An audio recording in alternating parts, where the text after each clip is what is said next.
네, 안녕하세요. 손보승 회계사입니다. 24년도 우리 정부회계 기본 강의 오리엔테이션 시간입니다. 지금 시간이 10월 31일인데 작년 같은 경우에는 제가 정부회계 기본 강의를 한 8월 달에 시작을 했어요. 자, 그래서 문의가 많이 옵니다. 도대체 언제 강의를 올려줄 거냐? 너 일 안 하냐? 뭐 이런 얘기가 있어서 제가 그거에 대한 답을 드리고자 오리엔테이션 좀 급하게 찍게 되었습니다. 여러분들 다 아시겠지만 그 이유는 바로 요거예요. 정부회계라는 게 지금 개정이 막 진행되고 있는 상황이라서 제가 개정판 출간이 늦고 있고요. 그로 인해서 수업도 조금 지연되고 있어서 요거를 조금 설명드리려고 합니다. 자, 일단 개정 관련해서 제가 빠르게 공지를 한번 드리면 지금 정부회계 중에 국가회계라고 있습니다. 정부회계가 이제 국가회계가 있고 지방회계가 있는데 국가회계 같은 경우에 국가회계 기준 법령이 올해 7월 31일자로 개정이 됐어요. 내용이 조금 많이 바뀌었습니다. 자, 근데 요게 법령에 대한 내용은 바뀌었어요. 자, 근데 뭐가 안 됐냐? 세부 행정규칙에 대한 내용이 아직까지 개정이 안 되었습니다. 자, 이게 뭐냐면 요거예요. 지금 국가회계 기준에 대한 규칙, 요게 이제 기본 내용인데 요거는 개정이 됐어요. 근데 뭐가 안 됐냐? 여기 있는 내용들이 개정이 안 됐어요. 세부 회계 처리 지침입니다. 최근에 요 행정규칙이 시험에 자주 나와요. 한 3년 전부터 계속 출제되기 시작했습니다. 그렇기 때문에 이 부분에 대한 학습이 필요한데 아직 개정이 안 돼서 제가 개정판 그리고 기본 강의가 아직까지도 조금 지연되고 있었던 겁니다. 그래서 제가 물어봤어요. 여기 이제 관련 담당자한테 전화를 했더니 다음 달에 11월 달에 완전하게 반영이 된다라고 합니다. 지금 다 됐는데 마지막에 검토 작업이라고 해요. 그래서 11월 달에 완전하게 개정이 되면 그때 제가 개정판 작업을 하고 그 다음에 수업을 진행하려고 합니다. 그래서 결론이 요거예요. 그래서 지금까지는 제가 무한 대기를 하고 있는 상황입니다. 자, 그러면 어떤 부분이 바뀌었을까라고 설명을 드릴 텐데요.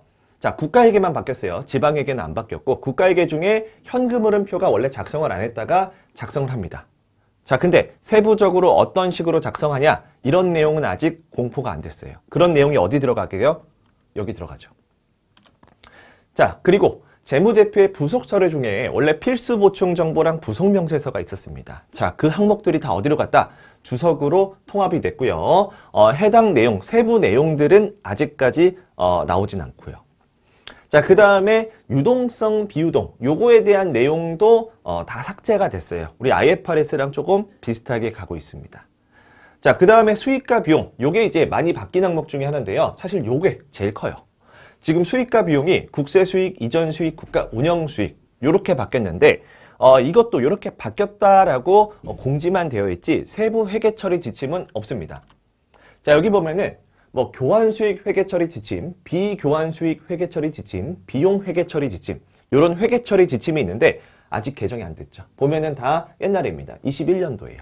자, 이런 내용들이 다 바뀌어야 되는데 아직까지 안 바뀌고 있다라는 거예요.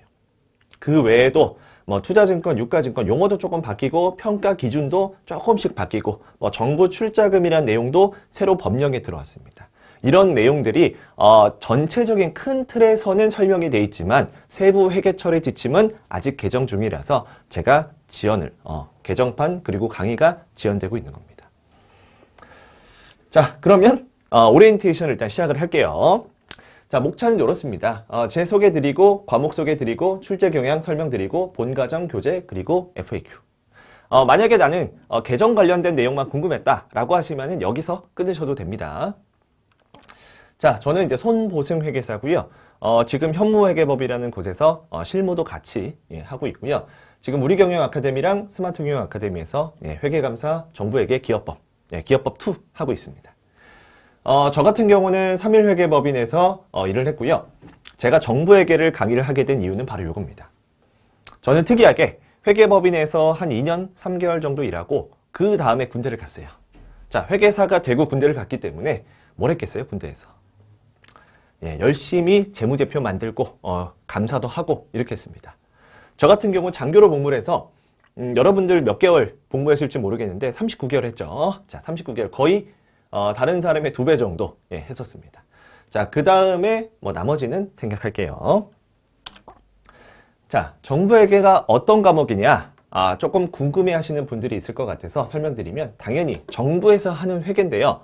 세부 내용은 제가 수업 시간에 다르겠지만 우리나라 정부라는 게 중앙정부가 있고 지방정부가 있습니다. 그래서 요 중앙정부와 지방정부에 대한 회계 각각 배우고 시험엔 어떻게 나오겠어요?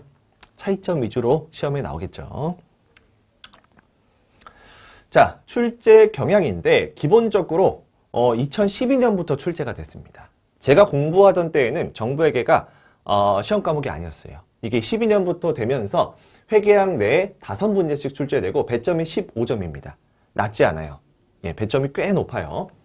자, 출제 경향이 국가회계 기준이 한 3, 4문제, 지방회계 기준이 한두 문제 정도 출제가 되고요.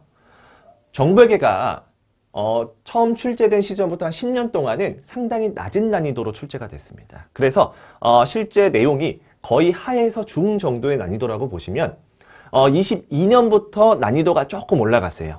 22년도에 보면은 행정규칙이 등장을 하게 됐고요. 23년, 24년 당연히 행정규칙에 대한 내용, 행정규칙에 대한 뭐다? 아까 설명드렸던 그런 세부 회계처리 지침이에요. 이런 내용들이 시험에 출제가 되면서 여러분들이 조금 공부해야 될 범위가 많이 늘어났다라고 볼 수 있어요. 그리고 작년 같은 경우에 폭탄이었죠. 23년도 많이 어려웠는데 이때도 행정규칙에 대한 내용을 다 숙지하고 있어야 맞출 수 있는 문제였습니다. 자, 넘어가고요. 자, 기본 강의 소개를 드리면 일단 교재는 아직 출간이 안 돼 있죠. 그래서 이제 제 기본서 같은 경우에는 기본 이론도 있고요. 역대 모든 기출문제 다 들어가 있습니다. 그리고 추가로 예상 문제도 있고요. 저 같은 경우에는 이제 공무원 시험에도 정부회계가 출제가 됩니다. 공무원 시험 중에 조금 출제 가능성이 높은 내용들도 같이 실어놨어요. 자, 그리고 강의 시간은 제 생각에 한 5회 정도 잡았고요. 만약에 보충 강의가 있으면 제가 따로 찍어서 올리도록 하겠습니다. 자, 그리고 진행 방식은 국가회계 기준을 먼저 하고 그 다음에 지방회계를 할 거고요. 국가회계를 할 때는 기업회계를 같이 비교가면서 할 거예요. 자, 그렇기 때문에 기업회계, 즉 재무회계는 당연히 선수간 과목이겠죠. 자, 교재는 이제 이런 식으로 돼 있고 작년이랑 구성은 똑같을 예정입니다. 자, 그리고 작년에 정부회계, FAQ를 보면요. 작년에 정부회계 했는데 올해 개정 내용만 익히면 안 될까요? 라고 물어보시는 분들이 있는데 몇 년 동안, 그러니까 작년이나 재작년 가끔 조금씩 바뀐 게 있거든요. 그럴 때는 상관이 없는데 올해 같은 경우에는 조금 크게 바뀌었어요. 그래서 제 생각에는 다시 강의를 들으시는 걸 추천을 드리겠습니다.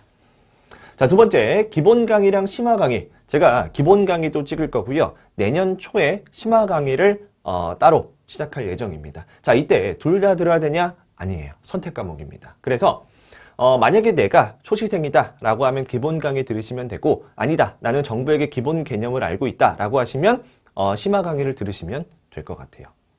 당연히 기본 강의로도 충분히 대비가 됩니다.